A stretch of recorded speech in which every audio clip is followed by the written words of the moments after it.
Liquidity ratio.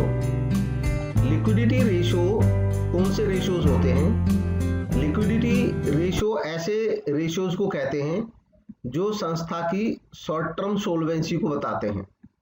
Short term सोल्वेंसी, अल्पकालीन शोधन क्षमता, यानी कि एक संस्था अल्पकाल में, शॉर्ट पीरियड में अपनी करंट लायबिलिटीज को चुकाने में सक्षम है या नहीं है।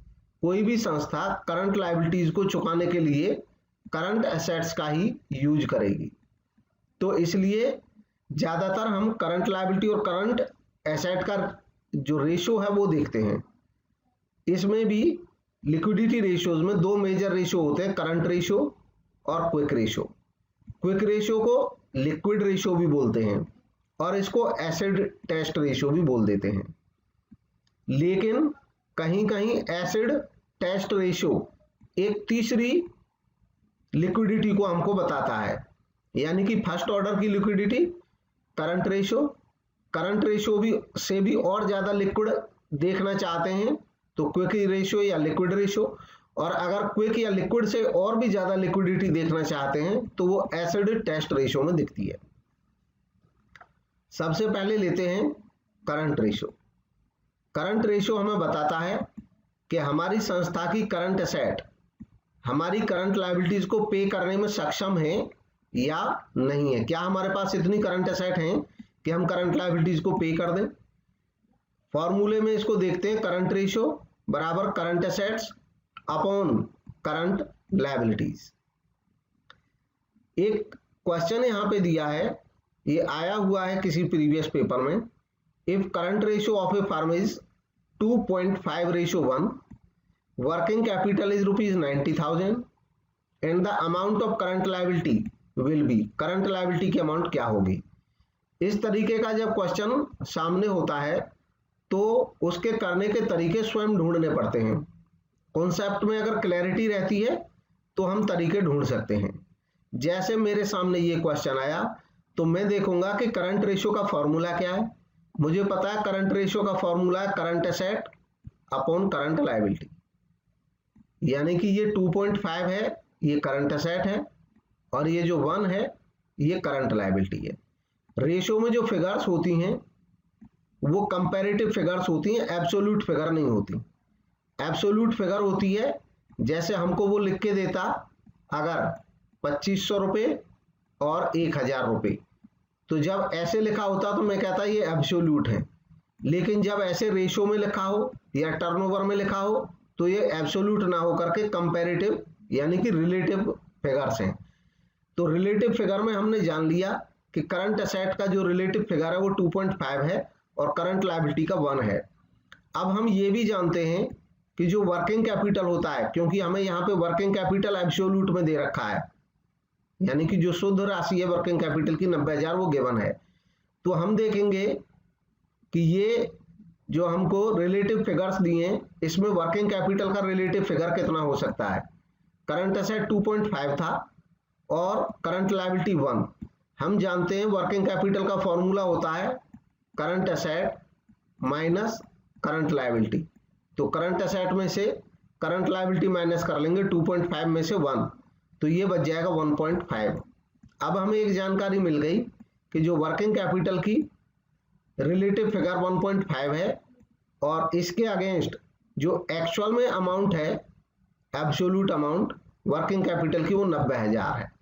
तो हमारे पास 90,000 रुपये ये जो राशि है, 1.5 इसका रिलेटिव है। तो अब हमें निकालना था, क्वेश्चन में पूछा करंट लायबिलिटी क्या होगी, तो करंट लायबिलिटी रिलेटिव कैसे निकालेंगे। इसका तरीका होता है निकालने का कि जो हम निकालना चाहते हैं, हम करंट लायबिलिटी की एब्सोल्यूट फिगर निकालना चाह रहे हैं, तो जो गिवन है हमारे पास वो है वर्किंग कैपिटल का एब्सोल्यूट फिगर 90,000। अब हम इसको कैलकुलेट कैसे कर सकते हैं, इसकी एब्सोल्यूट फिगर चाहते हैं और इसकी एब्सोल्यूट फिगर है हमारे पास, तो जो रिलेटिव फिगर्स हैं इन दोनों की, उनका यूज करेंगे। और उनको यूज करने का बड़ा आसान तरीका होता है, जो चीज हम निकाल रहे हैं वो ऊपर रख लेंगे। हम करंट लायबिलिटी निकाल रहे हैं और करंट लायबिलिटी की रिलेटिव फिगर कितनी आएगी। जब करंट एसेट 1.5 है तो हमें पता है ये करंट लायबिलिटी यहाँ पे रिलेटिव 1 थी, तो यहाँ पे 1 ऊपर रखेंगे और जिससे हम निकाल रहे हैं जो बेस है उसको नीचे रख देंगे। तो 90,000 जो एब्सोल्यूट है बेस है, तो इसका जो रिलेटिव है वो नीचे रख लेंगे 1.5 यहाँ पे रखेंगे। ये हम कभी भी अपना सकते हैं, कैसा भी चाहे किसी का भी क्वेश्चन हो, जब हमें कोई दो रिलेटिव फिगर दिए हों या एब्सोल्यूट दिए हों, चारों में से कोई एक गायब होगा वो निकल जाएगा। करंट लायबिलिटी निकाल लेंगे, 1.5 से इसको डिवाइड कर देंगे। 1.5 से इसको डिवाइड करेंगे तो ये आ जाएगा हमारे पास 60,000। बस ये 60,000 ही करंट लायबिलिटी की अमाउंट आ जाएगी और करेक्ट आंसर हो जाएगा सी। नेक्स्ट देखते हैं। तो इस तरीके के क्वेश्चन हो सकते हैं। अब हर एक में इतना कैलकुलेशन की जरूरत नहीं है, एक बार बता दिया। इसी तरीके से हमें ये ढूंढने होंगे लिंक, क्विक रेशियो या लिक्विड रेशियो या acid test ratio. Quick ratio या लिक्विड रेशियो हमें बताता है क्विक एसेट और करंट लायबिलिटी में क्या रेशियो है। इसका आइडियल रेशियो माना जाता है 1:1, यानी कि हमारे पास इतनी तो क्विक एसेट रहनी चाहिए कि करंट लायबिलिटी को हम तुरंत पे कर सकें। क्विक रेशियो का फॉर्मूला है quick asset upon current liability. Quick asset होती क्या है? अगर हम करंट एसेट में से इन्वेंट्री माइनस कर दें यानी कि स्टॉक, और प्रीपेड एक्सपेंसेस माइनस कर दें, एडवांस टैक्स भी प्रीपेड एक्सपेंसिव होता है, इनको माइनस कर दें तो हमारे पास जो एसेट बचेंगी वो क्विक एसेट बच जाती हैं। तो इस तरीके से ये रेशियो भी कैलकुलेट हो जाता है। इससे रिलेटेड एक क्वेश्चन आया हुआ है प्रीवियस किसी एग्जाम में, the ratio used to assess the short term debt paying capacity of a concern.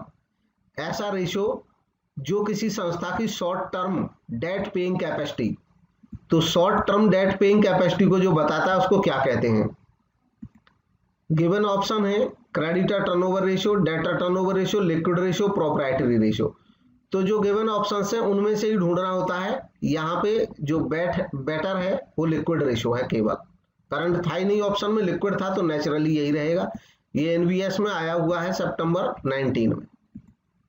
Next देखेंगे सोल्वेंसी रेशियो। सोल्वेंसी में मेजर रेशियो है डेट, ये मेजर रेशियोज हैं। और सोल्वेंसी रेशियो होते क्या हैं? सोल्वेंसी रेशियो होते हैं जो लॉन्ग टर्म सोल्वेंसी को बताते हैं। हमेशा याद रखेंगे सोल्वेंसी रेशियोज लॉन्ग टर्म सोल्वेंसी को बताते हैं, जबकि लिक्विडिटी रेशियोज शॉर्ट टर्म सोल्वेंसी को बताते हैं। शॉर्ट टर्म सोल्वेंसी रहती है करंट लायबिलिटीज को पे करने की क्षमता, लॉन्ग टर्म सोल्वेंसी रहती है लॉन्ग टर्म लायबिलिटीज को पे करने की क्षमता। लॉन्ग टर्म लायबिलिटी यानी कि डेट, जो लॉन्ग टर्म डेट होते हैं, डिवेंचर वगैरह, बैंक लोन। अब इसके अलग अलग रेशियोज हैं, तो इन रेशियोज की कोई फिक्स काउंटिंग नहीं है, इनकी कोई फिक्स काउंटिंग नहीं है, कोई स्टैंडर्ड नहीं है। अलग अलग मैनेजर्स अपने यूज के हिसाब से अलग अलग रेशियोज को यूज करते हैं और डिवाइज करते हैं। कोई ऐसी लिस्ट नहीं है कंप्लीट कि इतने ही रेशियो होते हैं, ये कितने भी हो सकते हैं, नए रेशियो भी जनरेट हो सकते हैं जरूरत के हिसाब से। तो मेजर रेशियो जो है वो हमने कवर किए हैं खाली। Date equity ratio, date equity ratio debt और इक्विटी का रिलेशन बताता है। इक्विटी का मतलब होता है मालिकों का पैसा संस्था में, और डेट का मतलब होता है बाहर की पार्टी से लॉन्ग टर्म बेसिस पे लिया गया उधार। तो ये हमें सुरक्षा बताता है डेट की। जितना इक्विटी ज्यादा होगा, जो डेट वाले हैं वो उतने सुरक्षित रहेंगे।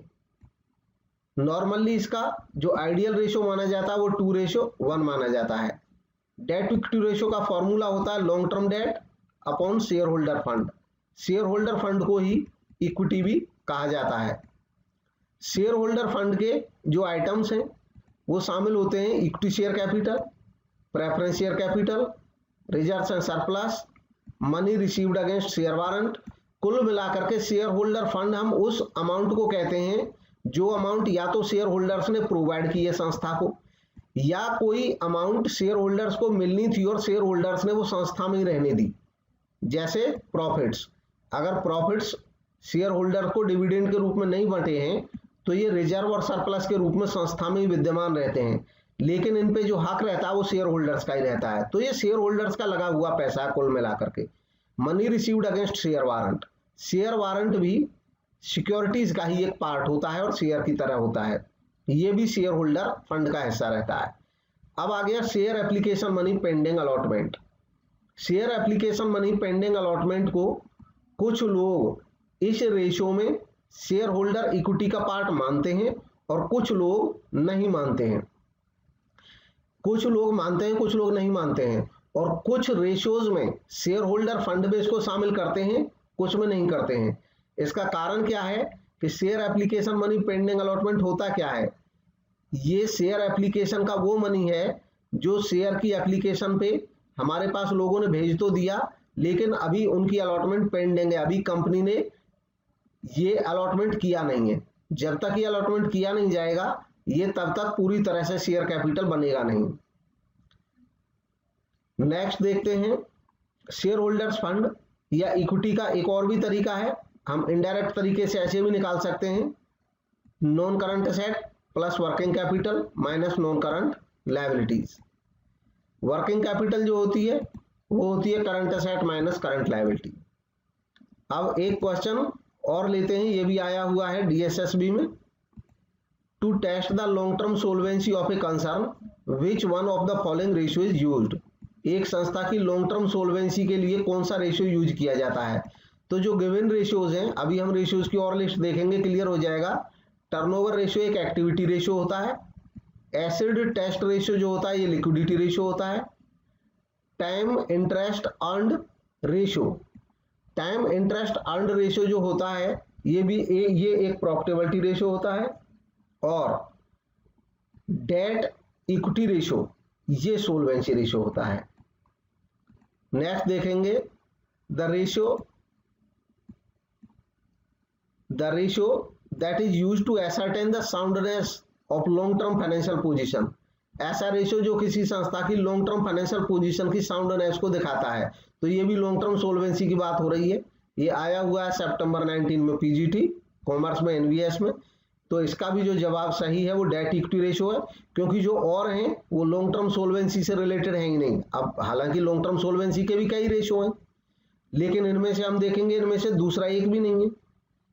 एब्सोल्यूट लिक्विड ये लिक्विडिटी है, ग्रॉस प्रॉफिट प्रॉफिटेबिलिटी है, करंट रेशियो लिक्विडिटी रेशियो है। तो कोई कंफ्यूजन नहीं है। अब कोई सोचे कि डेट इक्विटी रेशियो है, अगर इसमें प्रोप्राइटरी रेशियो होता तो क्योंकि प्रोप्राइटरी रेशियो है ही नहीं, तो जो गिवन ऑप्शन है उनमें से ही सही का चुनाव करना होगा।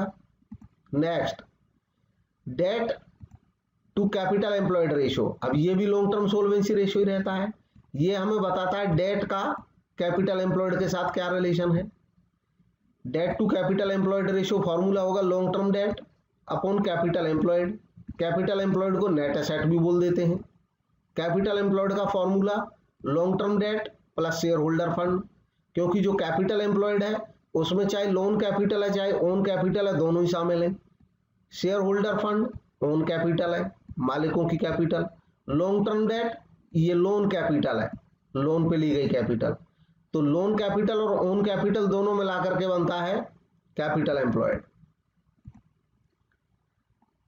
या debt to capital employed ratio का, अब जैसा कि मैंने बताया था पहले भी कि जो रेशियोज हैं इनके कोई फिक्स्ड स्टैंडर्ड नहीं है। अलग अलग विद्वान इनको वेरिएट भी करते हैं अपनी जरूरत के हिसाब से। वो क्या जानना चाहते हैं, वो क्या एनालाइज करना चाहते हैं, उसके ऊपर डिपेंड करता है। कोई स्टैंडर्ड लिस्ट नहीं है कि यही आइटम होंगे।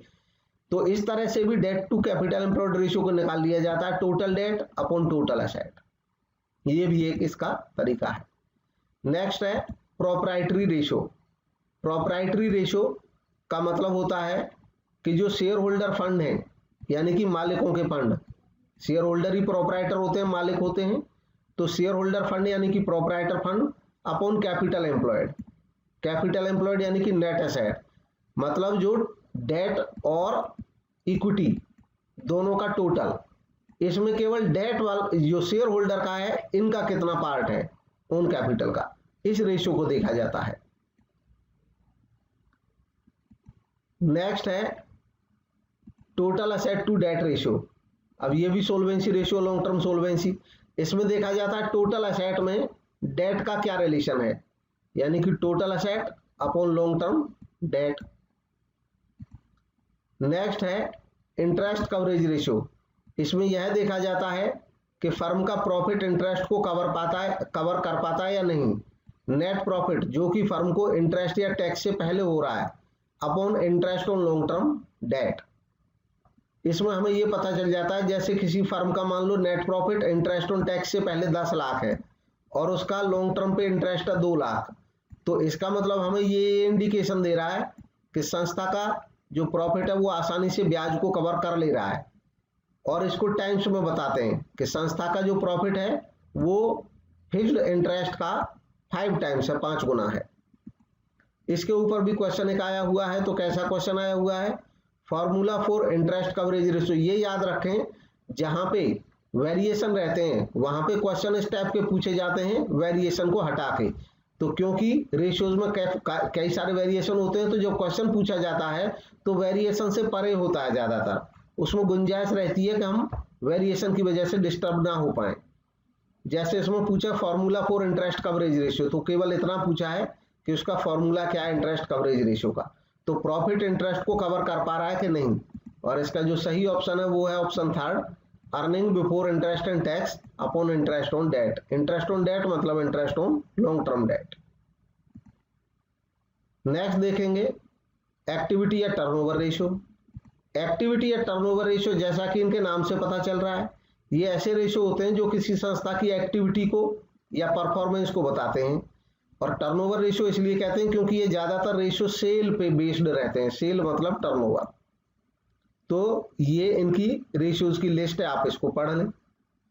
Inventory turnover, trade receivable turnover, trade payable turnover, investment turnover, fixed asset turnover, working capital turnover. आगे देखते हैं कुछ रेशियोज को। इन्वेंट्री टर्नओवर रेशियो, इन्वेंट्री यानी कि स्टॉक और टर्नओवर यानी कि सेल। हम इसमें स्टॉक का सेल के साथ रिलेशन देखेंगे।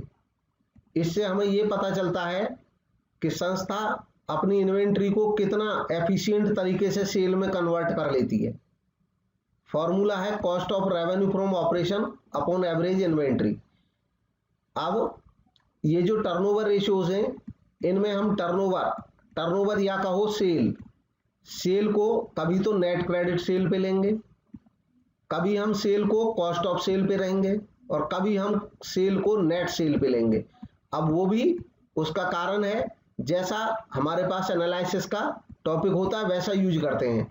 जैसे इस क्वेश्चन में हम इन्वेंट्री टर्नओवर रेशियो निकाल रहे थे। अब इन्वेंट्री जो है, आप जानते हो कि जो इन्वेंट्री है वो कॉस्ट पे रखी जाती है, सेल प्राइस पे इन्वेंट्री को नहीं देखते, क्योंकि सेल प्राइस में कॉस्ट के साथ प्रॉफिट भी शामिल रहता है। तो जो हमारे पास इन्वेंट्री बचती है उसको जनरली कॉस्ट पे मेजर करके रखा जाता है। इसलिए इसका जो रिलेशन भी होगा इस कॉस्ट का, वो सेल से नहीं है, वो उस अमाउंट से है जो हमने सेल करी है उसकी जितनी कॉस्ट है, क्योंकि ये कॉस्ट कंपोनेंट पे रहता है तो ये भी हमने कॉस्ट के कंपैरेटिव कर लिया। और फॉर्मूला रहता है cost of revenue from operation यानी कि cost of goods sold, cost of goods sold भी इसको बोल देते हैं, अपॉन एवरेज इन्वेंट्री। हमें ये पता चलता है इससे, इसको टाइम्स में निकालते हैं कि हमारी जो एवरेज इन्वेंट्री है उसका कितने गुना हम बेच देते हैं। एवरेज इन्वेंट्री का मतलब होता है ओपनिंग इन्वेंट्री और क्लोजिंग इन्वेंट्री अपॉन 2। ओपनिंग में जितनी थी प्लस क्लोजिंग में जितनी थी, 2 से डिवाइड कर दिया तो एवरेज आ जाएगी कि साल भर में हमने एवरेज क्या मेंटेन की। कॉस्ट ऑफ रेवेन्यू का मतलब होता है, cost of revenue from operation का मतलब revenue from operation less gross profit. Revenue from operation यानी कि सेल में से ग्रॉस प्रॉफिट घटा दें तो कॉस्ट आ जाती है रेवेन्यू फ्रॉम ऑपरेशन की। नेक्स्ट देखेंगे ट्रेड रिसीवेबल टर्नओवर रेशियो। अब ये भी टर्नओवर रेशियो है, लेकिन इसमें हम टर्नओवर यानी कि सेल का रिलेशन करते हैं किसके साथ, ट्रेड रिसीवेबल के साथ। मतलब हम जो ट्रेड रिसीवेबल रखते हैं, ट्रेड रिसीवेबल ऐसी टर्म है जो नई बैलेंस शीट में यूज की गई है डेटर्स प्लस बिल्स रिसीवेबल दोनों को मिला करके, क्योंकि जो डेटर हैं उनसे भी पैसा रिसीव करना है और वो ट्रेड के डेटर हैं, और बीआर से भी रिसीव करना है। इन दोनों को मिलाकर के डेटर और बीआर को ट्रेड रिसीवेबल नया वर्ड यूज किया जाता है। तो ट्रेड रिसीवेबल टर्नओवर रेशियो ये बताता है, क्योंकि ट्रेड रिसीवेबल कौन है, जिनको हमने उधार सामान बेच रखा है, और टर्नओवर मतलब सेल। अब हम उधार की बात कर रहे हैं तो सेल भी बोलेंगे जो उधार सेल है, इसलिए इसका फॉर्मूला रहता है net credit revenue from operation यानी कि net credit sale upon average trade receivable. इसमें हम ये चेक करते हैं कि एवरेज ट्रेड रिसीवेबल का कितने गुना हम उधार बेचते हैं। एवरेज ट्रेड रिसीवेबल का तरीका होगा, एवरेज जब भी निकालेंगे तो opening plus closing divided by 2 होता है। Opening trade receivable plus closing trade receivable divided by 2। अब ये जो ट्रेड रिसीवेबल है इनमें दोनों चीज शामिल रहती है, डेटर प्लस बीआर, दोनों को मिलाकर के ट्रेड रिसीवेबल बोलते हैं।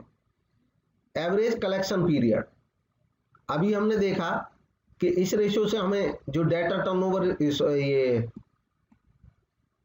ट्रेड रिसीवेबल टर्नओवर रेशियो जो है, ट्रेड रिसीवेबल टर्नओवर रेशियो, ये हमें बताता है कि अपने जो ट्रेड रिसीवेबल्स हैं यानी कि डेटर्स हैं उनका कितना गुना हम क्रेडिट सेल करते हैं, इस संबंध को बताता है।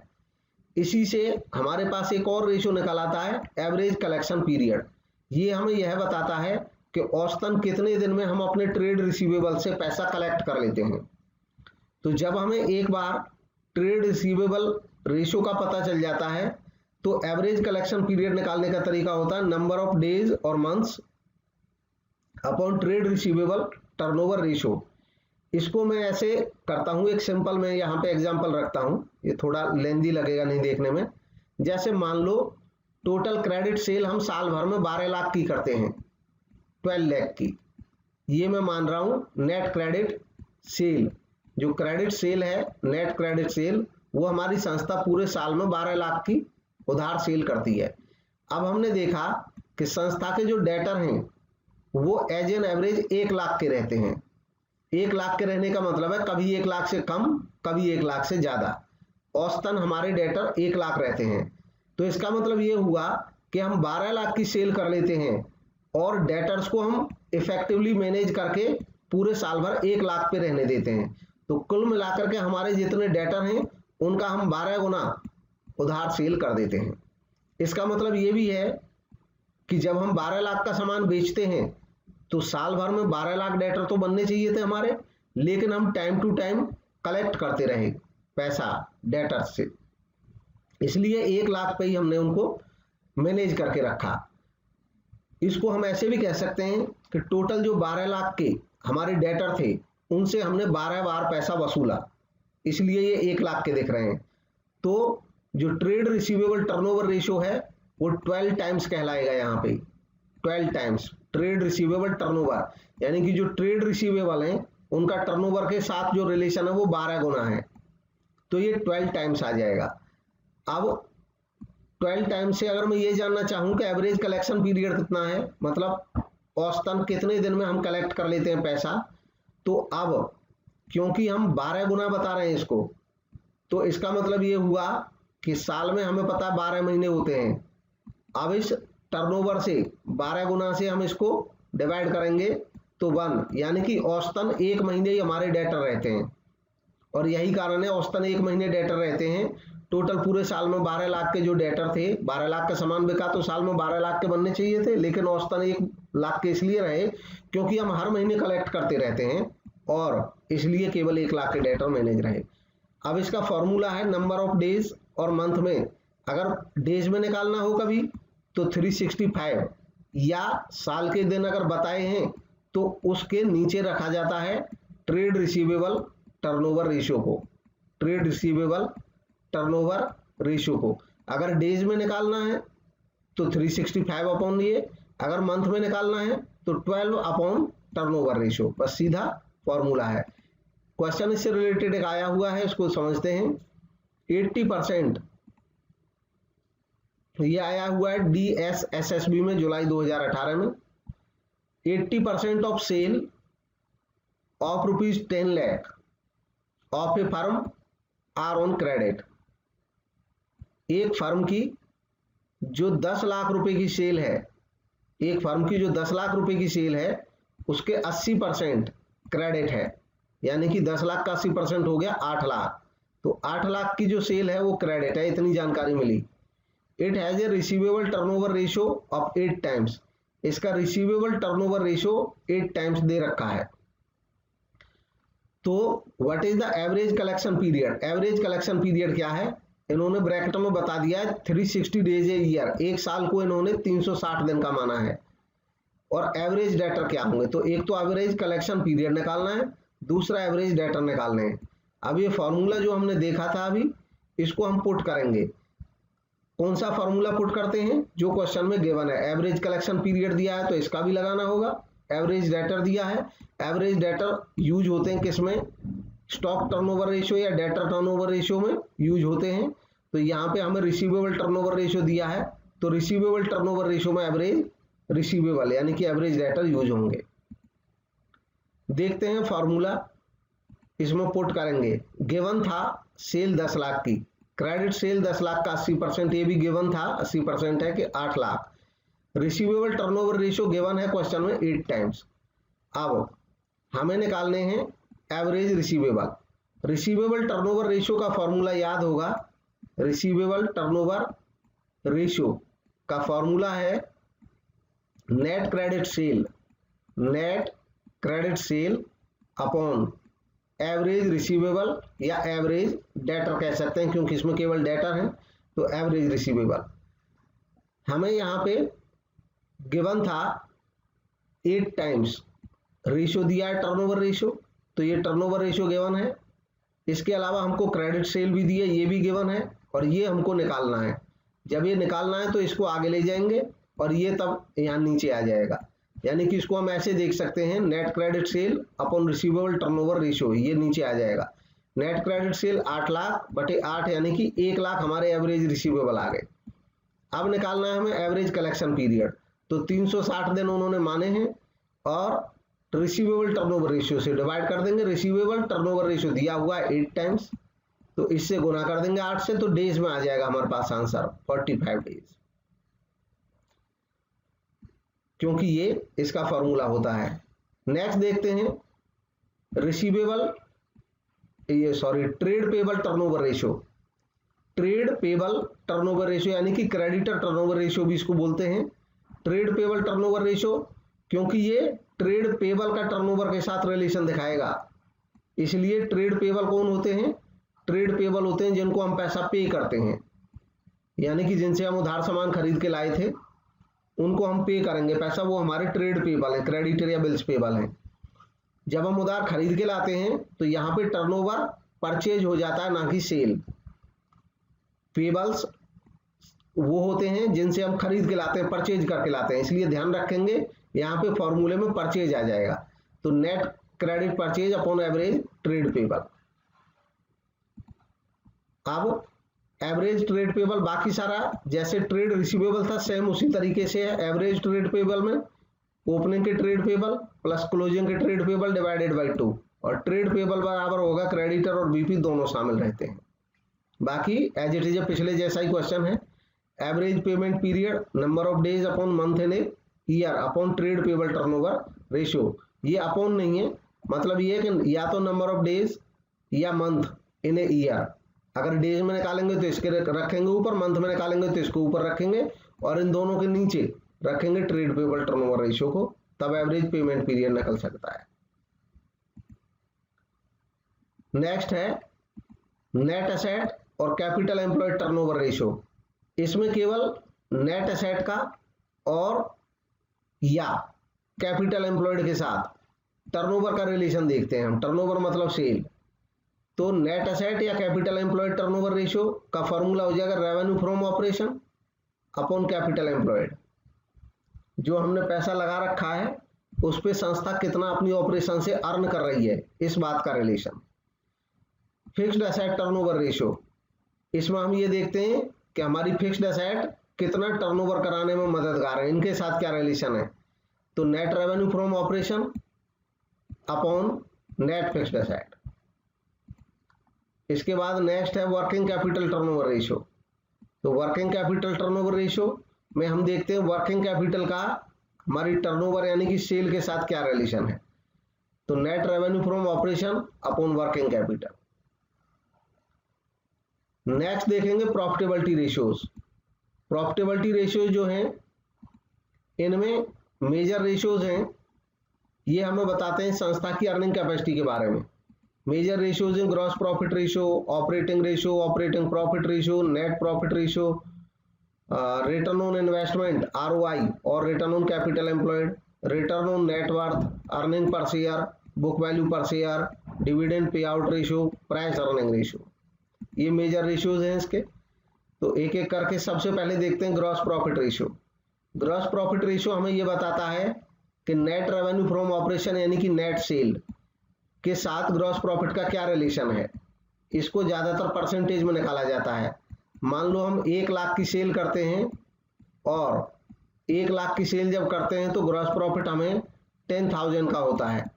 तो इसका जब हम रिलेशन देखेंगे तो इसका मतलब ये हुआ कि 10 लाख की सेल पे हम 10,000 कमा रहे हैं तो कितने परसेंट आ रहा है, ये 1% आ जाएगा केवल। इंटू 100 कर देते हैं, ऊपर करते हैं 100 इंटू यहाँ पे into 100।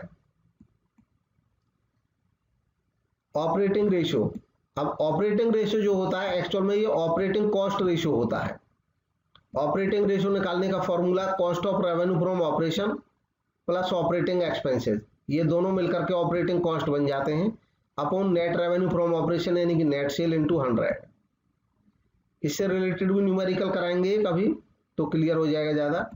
Operating profit ratio, operating profit ratio को या तो हम 100 में से अगर ऑपरेटिंग रेशियो माइनस कर दें तो भी पता चल जाएगा, क्योंकि जो टोटल सेल रहती है अगर उसमें से हम ऑपरेटिंग कॉस्ट घटाएं, ऑपरेटिंग कॉस्ट को अगर माइनस करें तो हमारे पास जो बचेगा वो ऑपरेटिंग प्रॉफिट बचेगा।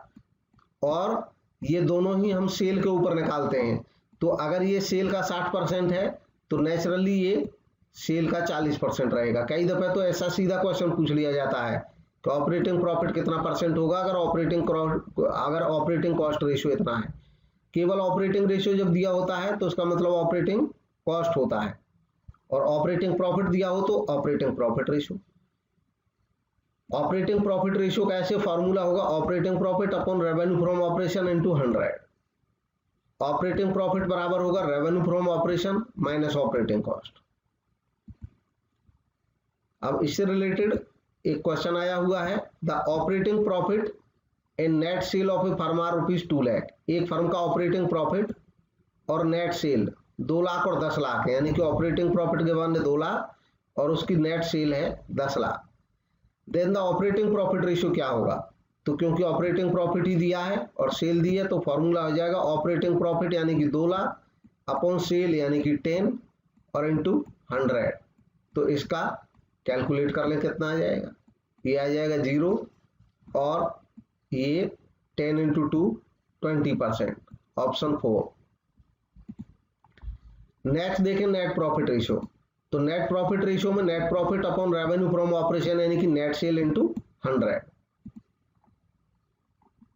अब नेट प्रॉफिट जो होता है उसका भी अलग अलग एजम्पशन होते हैं। नेट प्रॉफिट के बारे में अलग अलग मान्यताएं रहती हैं। जनरली जब ये नहीं बताया गया हो कौन से नेट प्रॉफिट की बात हो रही है तो उस नेट प्रॉफिट का मतलब होता है प्रॉफिट आफ्टर टैक्स, यानी कि profit after interest and tax, interest और टैक्स घटाने के बाद जो प्रॉफिट बचा। नेक्स्ट रेशियो महत्वपूर्ण return on capital employed, return on investment भी कहते हैं। इसका फॉर्मूला है profit before interest and tax upon capital employed into 100। Capital employed चाहे लोन कैपिटल है चाहे ओन कैपिटल है, जो टोटल पैसा लंबी अवधि के लिए बिजनेस में लगा है, और इंटरेस्ट और टैक्स से पहले संस्था को जितना ब्याज हो रहा है, इंटरेस्ट कोई मायने नहीं रख रहा है इस रेशियो के लिए। ये कह रहा है कि जो रिटर्न कमा रहे हैं हम तो उसका हम ये देखेंगे टोटल हमने जो पैसा लगाया हुआ है उसका कितने % कमा रहे हैं। दूसरा रेशियो है return on share holder fund और रिटर्न ऑन नेट वर्थ।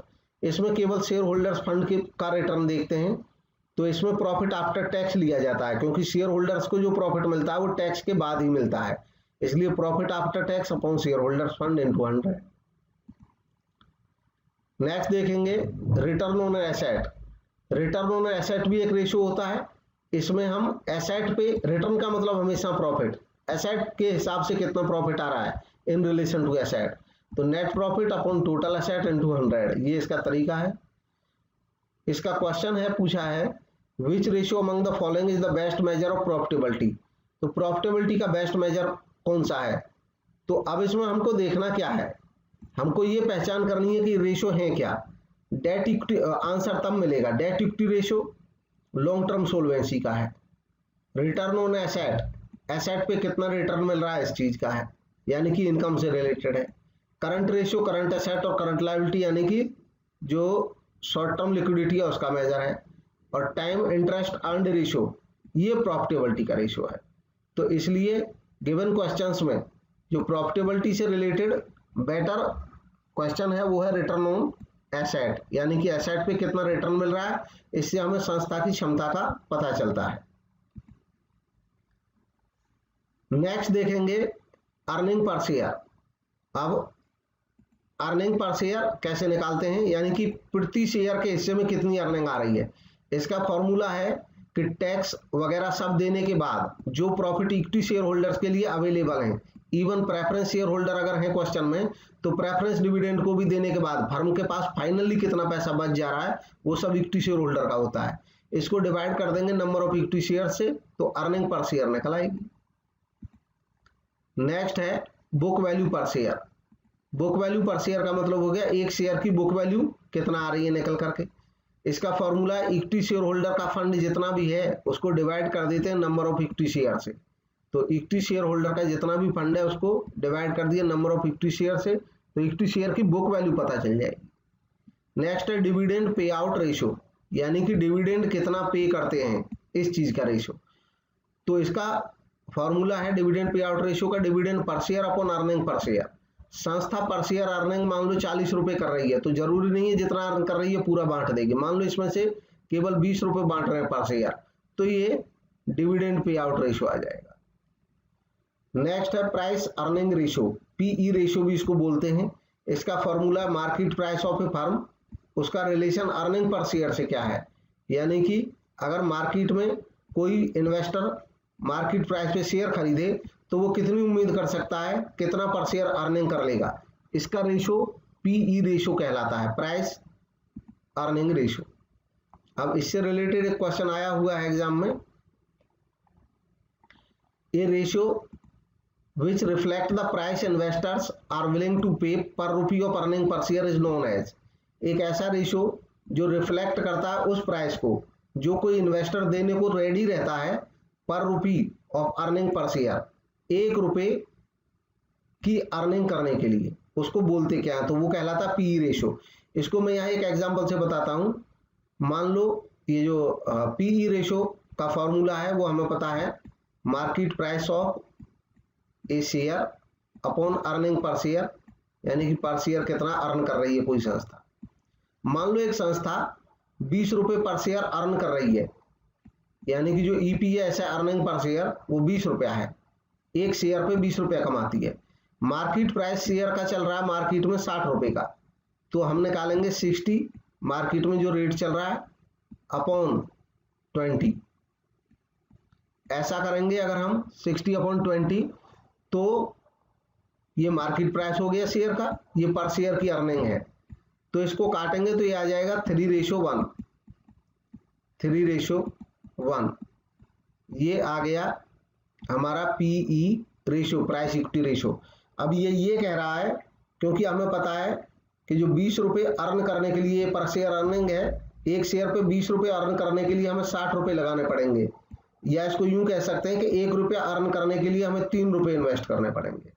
तो यही इसमें क्वेश्चन में पूछा था कि ये रिफ्लेक्ट करता है कि इन्वेस्टर कितना रुपया देगा, विल कर रहा है देने को पर शेयर अर्निंग के लिए। तो पर शेयर यानी कि 1 रुपया की अर्निंग के लिए वो 3 रुपया देने को रेडी है।